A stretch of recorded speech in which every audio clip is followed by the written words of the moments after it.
Sesaat lagi Anda akan mendengarkan program Renungan Sahabat Seperjalanan bersama Pendeta Wendy Pratama. Selamat mendengarkan.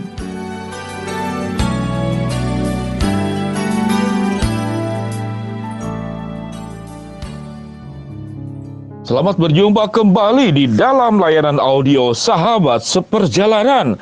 Hari ini adalah hari Selasa 16 Februari 2021. Tema renungan dan saat teduh kita dengan judul Kemenangan yang Sesungguhnya.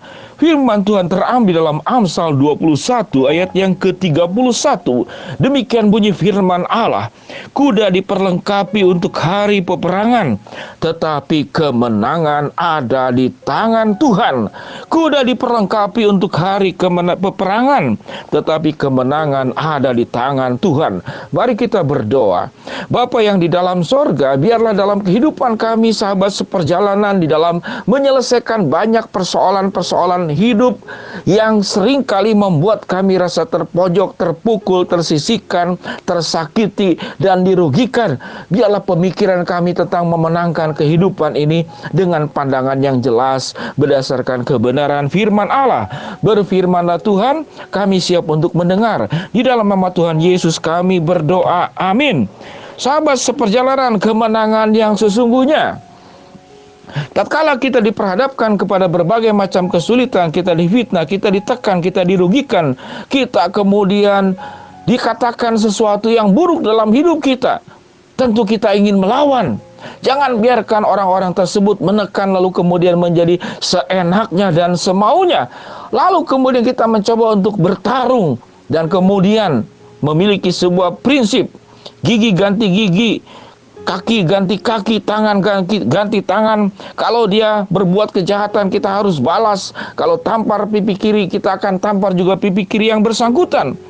Sahabat seperjalanan yang dikasihi Tuhan, apa itu kemenangan kehidupan yang sesungguhnya? Kita mencari keadilan di dalam dunia ini atas segala perlakuan-perlakuan yang tidak adil di dalam hidup ini. Dalam Amsal 21 ayat 31 sangat menarik, ada dua bagian di dalam ayat ini. Dikatakan apa?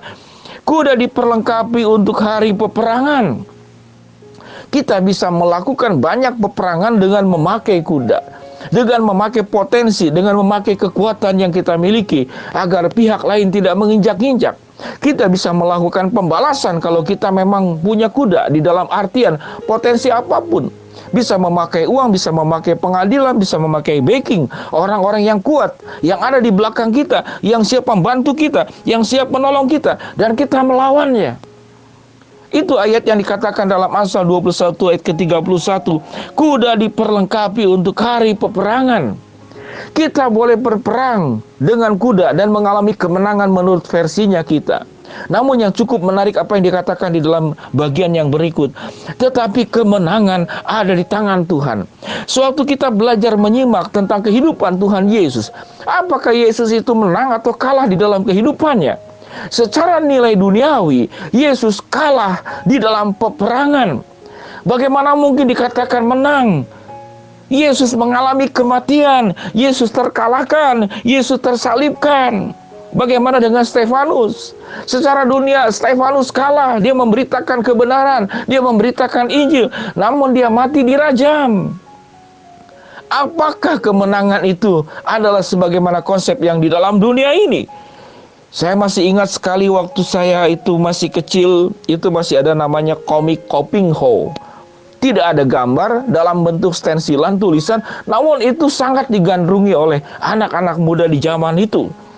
Dan itu kebanyakan film tentang cerita silat.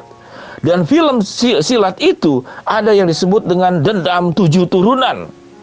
Artinya kalau dendamnya itu belum terbalaskan, seluruh kejahatan yang dilakukan oleh pihak lain kepada dirimu itu belum di dalam kondisi seimbang, itu tetap harus dikejar, harus dibalas. Kalau dia berbuat kejahatan 5, kita harus balas juga 5. Kalau dia berbuat kejahatan 10, kita harus juga balas 10. Dan itu yang disebut dengan konsep 7 turunan.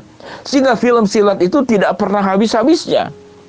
Kalau yang satu kemudian membunuh anggota keluarganya yang lain, maka yang itu akan membalas juga membunuh anggota keluargamu. Maka tidak heran ada istilah itu balas dendam 7 turunan. Apakah kita akan punya hidup yang seperti demikian? Alkitab berkata, tetapi kemenangan ada di tangan Tuhan sekalipun kuda diperlengkapi untuk hari peperangan. Menyimak daripada bagaimana Allah itu dikatakan akan menolong kita.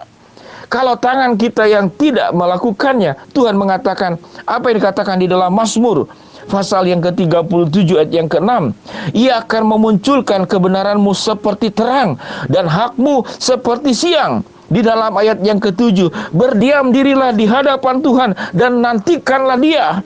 Ayat yang ke-20, bagi Tuhan sangat mudah untuk menghabis lenyapkan orang-orang fasik, orang-orang yang menjadi musuh dalam hidupmu bagaikan asap. Sahabat seperjalanan yang dikasihi Tuhan, apakah dengan demikian kita tidak boleh membalas? Tentu dengan izin Tuhan kita boleh membalas. Bukankah Goliat juga itu dikalahkan oleh Daud di dalam izin Tuhan? Sewaktu kita mau membalas, tentu kita perlu berdoa dulu. Bagaimana cara membalasnya yang benar? Apakah melalui proses hukum? Apa kita menasehati? Atau bagaimana? Ini memang sesuatu yang tidak gampang untuk mengalami sebuah kemenangan yang sesungguhnya. Setiap pembalasan kejahatan yang kita ingin lakukan kepada orang lain tidak boleh berdasarkan itu adalah suara hatimu. Tidak boleh berdasarkan karena pertimbanganmu. Tidak boleh berdasarkan karena nasihat teman-teman kiri kananmu. Engkau harus membawa berlutut di hadapan Tuhan dan berdoa. Memohon kepada Tuhan, Tuhan, aku mengalami kesulitan hidup, aku disalahpahami, aku dikhianati, aku dirugikan, aku terbuang, aku diinjak-injak, aku dilecehkan. Aku mau mendengar Tuhan, aku mengeluh dan memohon menyampaikan seluruh problem hidupku kepada Engkau di dalam doa ini. Di dalam saat-saat berdoa itulah Tuhan akan berkomunikasi dengan dirimu secara pribadi.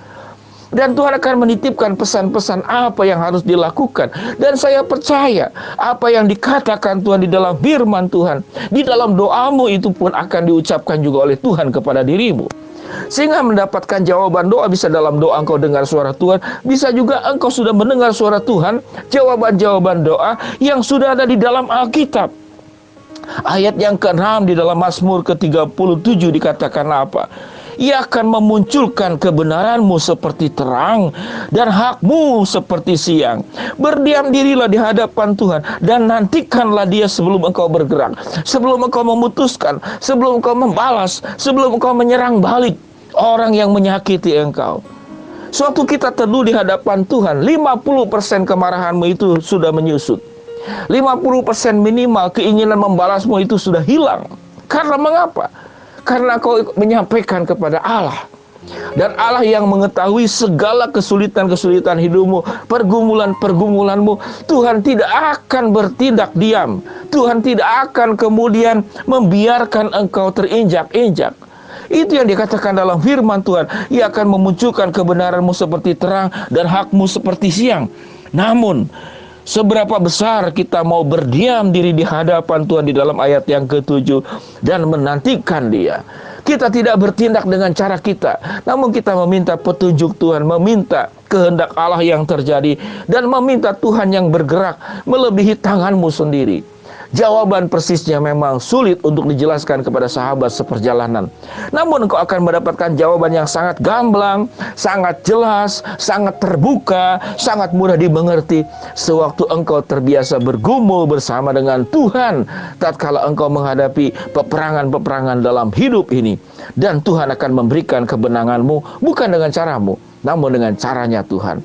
Kemenangan yang sesungguhnya hanya karena engkau menjalani kehidupan melawan segala kejahatan yang terjadi pada dirimu bersama dengan Tuhan, dan engkau tidak berjalan sendiri. Mari kita berdoa. Bapa yang di dalam sorga, hamba-Mu berdoa buat sahabat seperjalanan yang sedang sakit di rumah sakit. Tuhan jamah, Tuhan sembuhkan. Hamba-Mu berdoa buat sahabat seperjalanan yang ibundanya pada hari ini telah dipanggil ke rumah Bapa di surga. Ya Tuhan, Engkau hiburkan, kuatkan keluarga yang ditinggalkan, tetap punya iman percaya yang kokoh kepada Engkau. Buat sahabat perjalanan yang sedang menghadapi masalah, kesulitan, rintangan, dan problem dalam kehidupan ini, Tuhan bukakan jalan. Buat sahabat perjalanan yang sedang memohon, berharap sesuatu kepada Engkau, Tuhan akan kabulkan sesuai dengan waktu, rencana, dan kehendak-Mu. Di dalam nama Tuhan Yesus kami berdoa. Amin. Shalom sahabat seperjalanan, selamat beraktivitas. Biarlah engkau mengalami kemenangan bersama dengan Allah dan engkau tidak berjalan sendiri dengan caramu. Hiduplah dengan caranya Tuhan. Tuhan memberkati kita semua. Amin.